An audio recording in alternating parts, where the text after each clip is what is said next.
In this video I tried to beat Minecraft with only one inventory slot.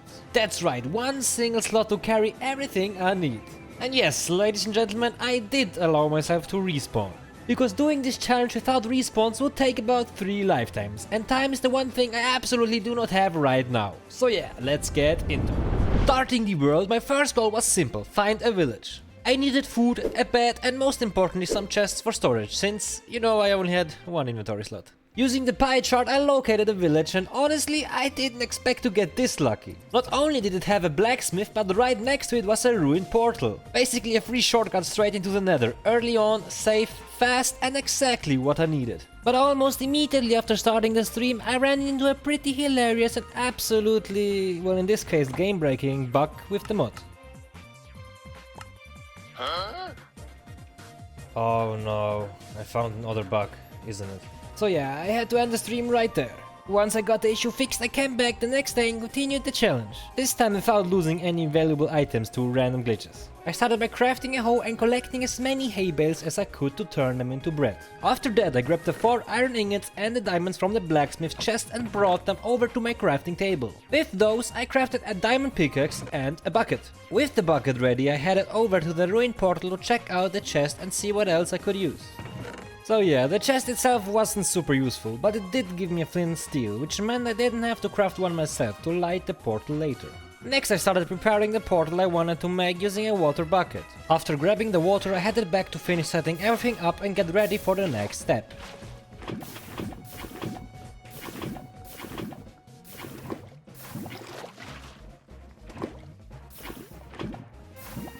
I then grabbed the flint steel from the chest, lit up the portal and stepped into the Nether for the very first time. Just to see what kind of spawn I would get. Fortress, fortress, fortress, fortress, fortress, Scottseed. Looks playable. Looks very playable. Warp forest.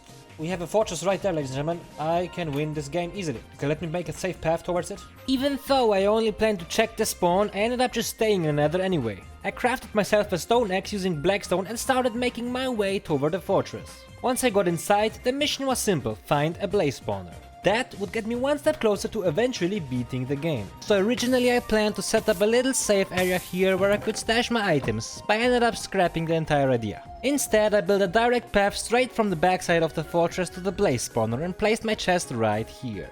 Then I went in and started fighting blazes with a wooden axe, over and over and over. And yeah, obviously I died a few times doing that. Every time a blaze finally dropped a rod, I had to drop my axe, pick up the rod and run it back to the chest to keep it safe. After a while I had gathered enough blaze rods, so I carried them all back to the overworld and stored them in my chest there. Now with that done, the next big item I needed to collect was ender pearls. So for that I headed back into the Nether and picked out a spot to place a chest. Then I built this small but yet safe little hut out of slabs to keep myself protected from endermen while trying to get their drops.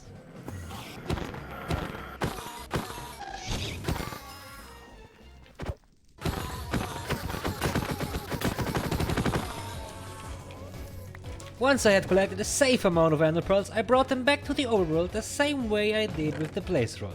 With both key items finally secured, I went ahead and crafted the Eyes of Ender.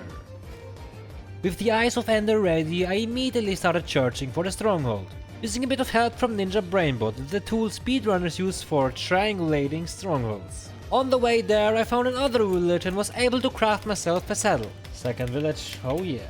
Can you craft a saddle? Sorry mate, but you have to believe for a few seconds. Never mind, you didn't drop leather. Why is that? Yeah, I can craft a saddle. That let me travel a good chunk of the distance on a horse, at least until we got a little stuck.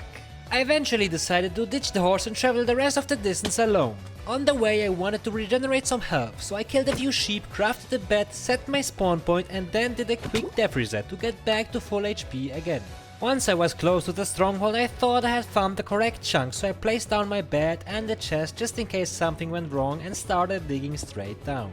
But after going all the way to the bottom I realized, yeah, it was the wrong chunk. I had just wasted a ton of time. So I did the only reasonable thing, jumped into the lava, respawned and then dug down into the actual correct chunk right next to it.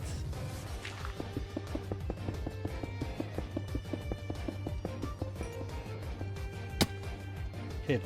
Nice. After finally reaching the stronghold, I started searching for the portal room.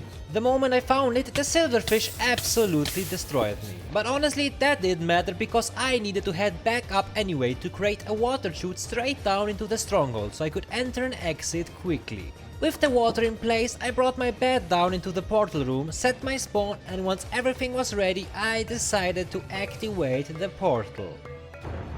Oh damn. Now ladies and gentlemen, my plan for the end was simple, build up to each pillar and break the crystals one by one. But here's the key reason why I allowed respawning for this challenge.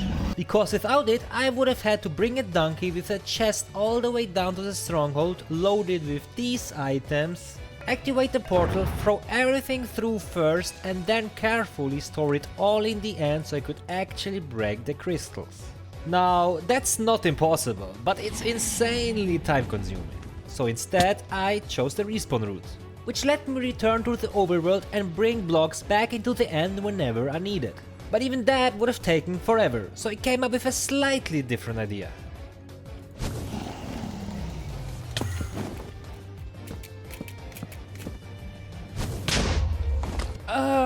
That's alright. That is totally awesome and alright. So yeah, that's the idea I came up with. By trapping Enderman in a boat and farming the pearls, I could set the items on the ground like this, throw the pearl, then quickly pick the blocks back up after throwing it. That way I could pearl onto the sides of the pillars and clutch with just a few blocks, saving myself a ton of materials and a ton of time climbing each tower one by one.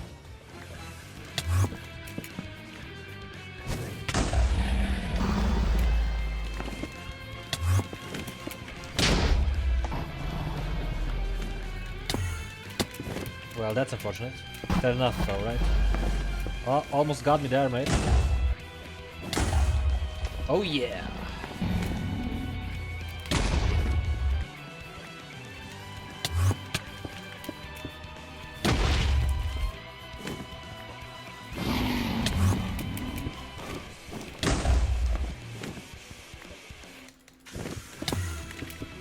That's not enough. Perhaps if he hits me... Alright. That's unfortunate. Look at him dying. I literally hit it perfect, holy shit. Okay, nice. There's no way for me to go down safe. So... Haha, that's a nice way of dying.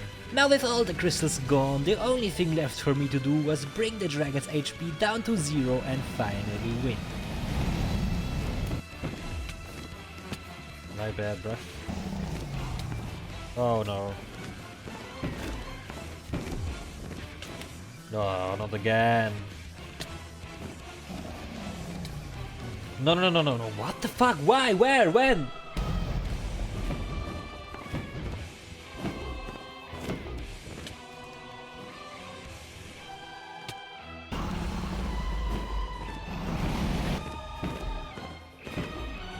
Ladies and gentlemen, I beat Minecraft with only one inventory, including the allowance of death to speed things up. Because in my case, this is totally worth it.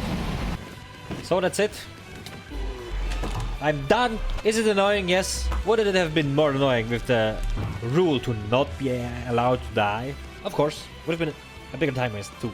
So screw that. I don't give a fuck.